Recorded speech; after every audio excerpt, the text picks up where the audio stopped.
whether you bought your car outright or you're still paying it off. Either way, what happens inside it doesn't stay private anymore. Every hard brake, every late-night drive, even the way your eyes move behind the wheel gets recorded, turned into a risk score, and sold to companies you've never even heard of. Watch as owners and experts explain exactly how the system works and why your insurance bill went up. Once you see it, you'll understand why nobody ever told you the real reason. Real quick, if you're tired of car companies selling you a payment plan and hiding the problems, smash that like button. It helps more people see the truth. And if you don't want to miss the next one, subscribe. All right, let's get into it.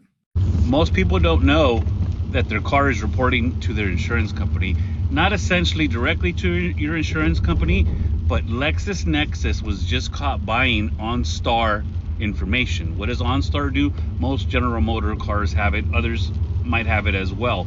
Every time you brake suddenly, every time you accelerate, every time your car, the little brake light comes on because you got too close to somebody, it reports that to your insurance company, which your insurance company reads as you're not a safe driver. Huge lawsuit is coming because people are identifying this. If you have an electric car, it's probably reporting on you too. LexisNexis, you need to go to LexisNexis.com and opt out so that they can't share your information. They didn't ask your permission to do it. They just did it on their own, and they're costing you every year, not only on your credit, but also on your driving habits and your car insurance. So I would start with go block LexisNexis. OnStar already said they're going to stop because there's probably a class action coming, and they've been sued in the past.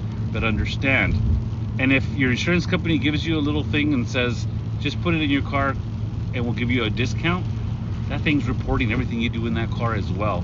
When you accelerate, when you brake suddenly, it's reporting back, and if your insurance goes up, then you know why. Drivers are suing GM and OnStar, claiming their vehicles are basically wiretaps on wheels. Here's what happened. Drivers claim that GM used onboard OnStar devices, the ones marketed for roadside safety and assistance, to collect secretly massive amounts of data. According to the lawsuit, GM then sold that data to third-party companies like LexisNexis, which passed the data to insurers, which allegedly led to higher premiums for those drivers. Plaintiffs call it a classic bait and switch. GM says these claims are an overreach. The drivers knew they were communicating with this third-party company, so they can't make claims for federal wiretap laws. Now the judge has to decide whether or not this case can move on and whether your car can double as a data center. Congress is finally catching up to your car. If you've noticed that your insurance rates have skyrocketed recently, this is probably why. I'm Courtney Jordan, a former federal prosecutor, now criminal defense attorney. For years, manufacturers like General Motors have acted like they own your data. They track your hard braking, your speed, and your late night driving. They bundle that into a risk score and sell it to data brokers like LexisNexis, who then sell it to your insurance company. But it gets worse. Some new cars track your eye movement and even your weight. The new federal bill isn't just about driving, it's about stopping them from selling your biometric and genetic data without your consent.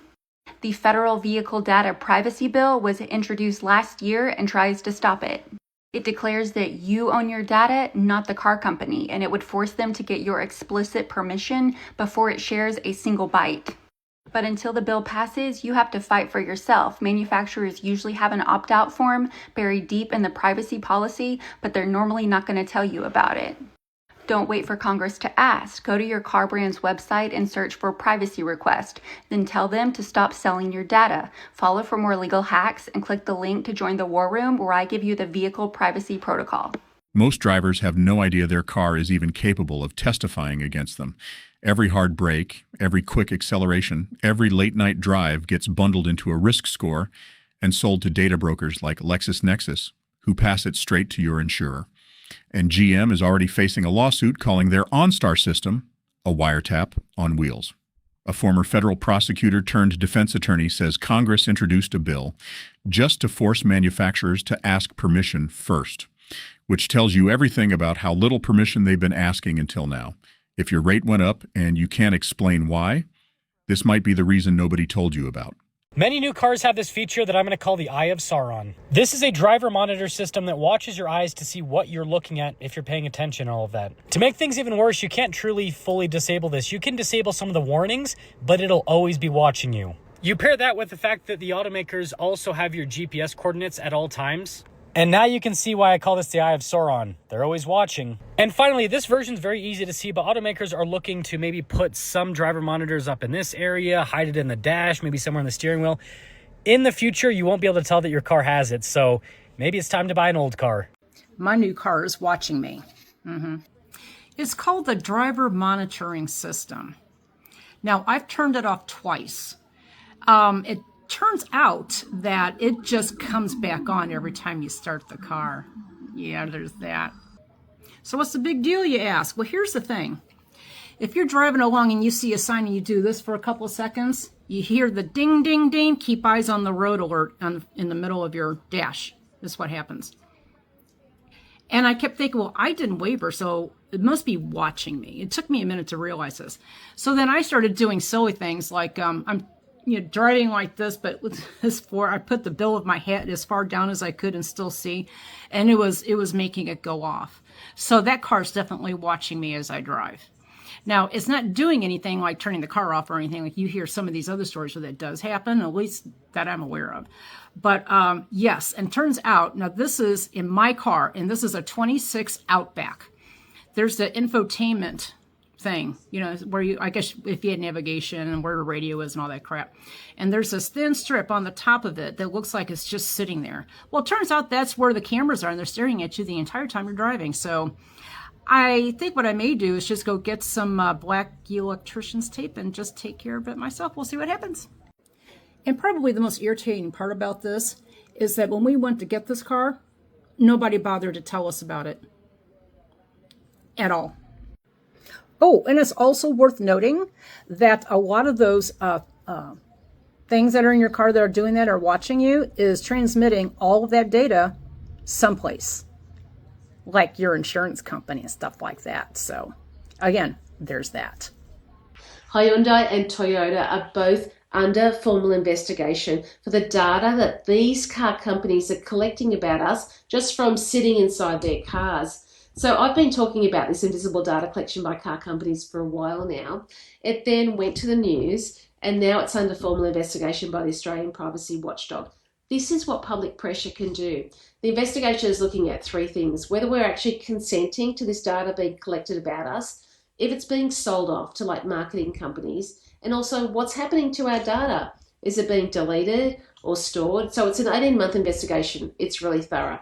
But it's actually going to impact a ton of other car brands because we know so many of them are collecting data about us just because we're sitting inside their car, whether we own the car or if we've just hopped inside an Uber. Now, some of the brands, Kia, Mazda, Tesla, to name just a few, but there's so many others. And the data that they collect about us are things like our driving patterns, like the way we're braking or speeding.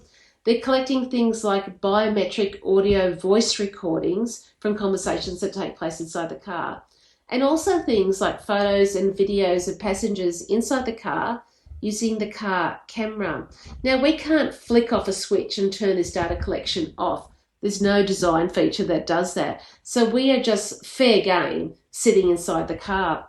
Now, the Australian Privacy Commissioner said that this kind of data collection actually builds a risk profile about us, and that can be sold off to marketing companies for more personalised ads. It can also impact our insurance premium quote. So maybe you had to brake too hard, or maybe your conversations in the car were about a recent health condition. That can impact your insurance premium quote. If yours has changed recently, well, that might be why. It's not just how you drive anymore. It's how you look while you're driving. New cars watch your eyes constantly, and you can turn the warning off, but the camera never actually stops watching. One owner realized her own 2026 Outback had been recording her the entire time, transmitting straight to her insurance company, and nobody at the dealership thought to mention it. And regulators overseas are now formally investigating whether cars are recording actual conversations happening inside the cabin, audio, biometrics, even health details you never agreed to share, all feeding the exact same profile insurers use to set your price. If you plan on buying a 2026 model year vehicle, you might want to hear this. According to a new report by ZDNet, 95% of smart cars hitting the market this year will send your personal data directly to the car manufacturer's server. And the worst part is, you can't even block it. This isn't a theory though. The Mozilla Foundation analyzed 25 major car brands and found that every single one failed basic privacy standards. We're talking about exact locations, driving habits, weight in the seat, and even what you do right here.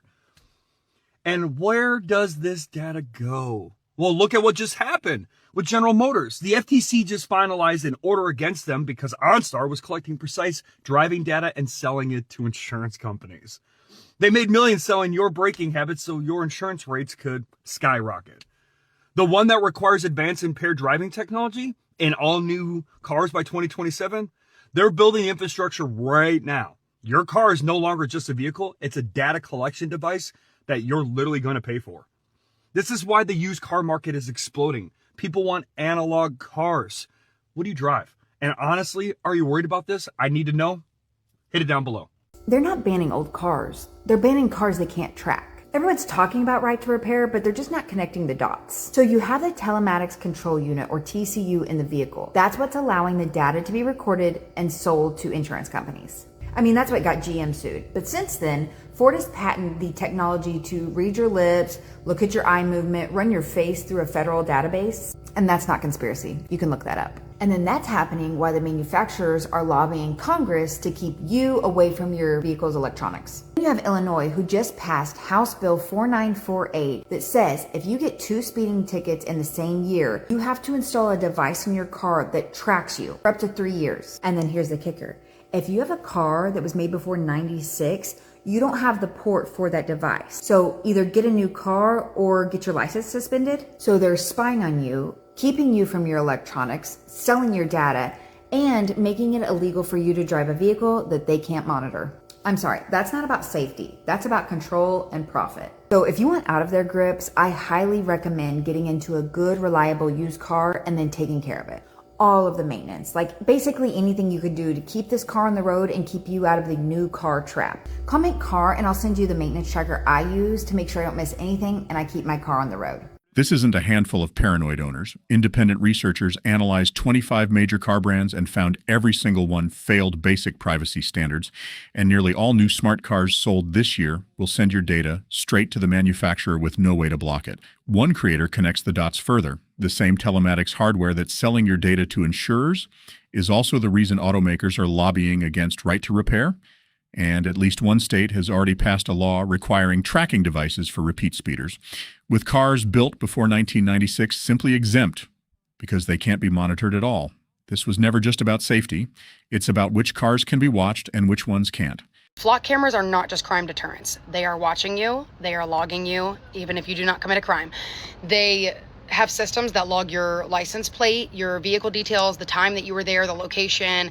They can catalog your make, model, color, bumper stickers, roof racks, even visible damage to your vehicle down to scratches and dents. And then they store that data in searchable databases used by police and other 3-letter agencies across the country. That is not just crime prevention. That is mass surveillance being marketed to us as safety. Well, don't do crime and you'll be okay. You are thinking way too small. You are quite literally still inside of the box. You trust the government with a permanent surveillance network? Freedom means being left alone by the state unless you have actually done something, not being tracked just in case. And something that absolutely baffles me is the fact that the CEO of Flock Safety has already compared people exposing the camera locations and criticizing these systems to terrorists and Antifa. That should alarm everyone. That is how civil liberties get eroded. First by labeling dissent as dangerous, then by expanding surveillance in the name of security, right? And before I show you what a flock looks like, let's talk about my own city. If these cameras are just harmless crime deterrents, why is Louisville, Kentucky fighting so hard to keep their location secret? Louisville has deployed over 200 plus city-owned flock cameras. And police also have access to hundreds more shared cameras from businesses, HOAs, universities, other entities across Jefferson County. Around 600 cameras total that the government can tap into.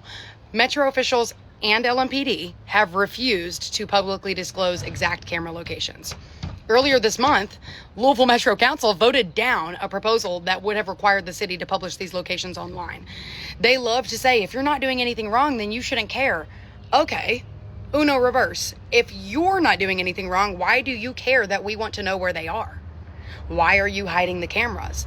I live in the West End, so I'm actually going to walk you to the flock closest to my neighborhood so that you can see what mass surveillance looks like right here at home. Okay, so this is a flock camera at the corner of Dixie Highway and Dumenil Street in Louisville. Most people drive past this and never think twice, and that's the point. Surveillance works best when it feels normal and when it feels invisible. We're told not to worry about facial recognition or expanded tracking, but we have no proof that they won't do that or that they haven't already. The issue isn't just what they claim that the cameras do today, it's what these systems can become once the infrastructure is already everywhere. Flock cameras reduce crime, police reduce crime. You know what else guarantees reduced crime? Paying people enough to survive instead of poverty wages. Housing and rent prices that don't keep people paycheck to paycheck. Healthcare that people can actually afford. Education that creates opportunity for young adults, treatment for addiction and mental health, the kind of stability that keeps people from desperation in the first place. They would rather monitor poverty than end it. Oh, well, there's no expectation of privacy in public. Being seen in public is not the same as having your movements logged, stored, analyzed, retraced, all to be sold to a private surveillance network. We recognize that persistent tracking can become harassment or stalking when individuals do it. So why is mass automated tracking suddenly acceptable when these corporations and the government does it? It's weird. If you want to see maps of known flock camera locations across the country, type in dflock.me. And it's not just your car doing the watching. License plate reading cameras, marketed as simple crime deterrents, log your plate, your make, model, color, even scratches and dents every time you drive past one, and store it in a searchable database shared between police departments and private companies. Some cities won't even disclose where these cameras are installed, so even if you manage to shut off every sensor inside your own car, there's an entire network outside it still tracking exactly where you've been. I'm going to let you guys decide, because you see Tesla also sells their own insurance, and they don't price it like traditional insurance companies that use demographic averages.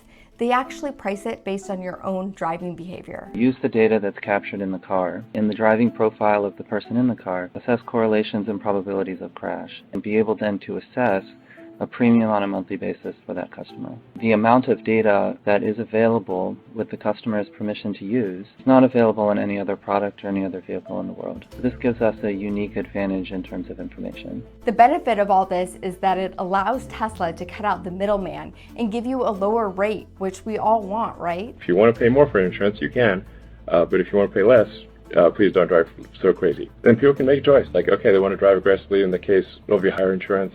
You're more careful in their driving, and it'll be pay less. This all sounds great. It saves you money.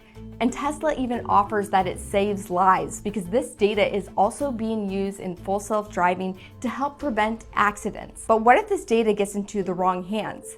Think targeted ads. I mean, that's not too far off, right? Meta's already doing this. I talked to a friend, an ad pops up, and actually Jeep is already putting ads directly into their cars. So it's really not too far off. But what about government surveillance? I mean, that sounds pretty scary. Finally, a company stands up for privacy in the auto industry, and it's none other than Slate Auto. First of all, the Slate will not have a built-in modem, so the company won't be able to track your car's location or remotely access it or shut it down, or be able to collect any data from the car itself. Cell modems in cars are nothing new. If you've bought a new car since like 2018, the odds are it probably has a cellular modem in it.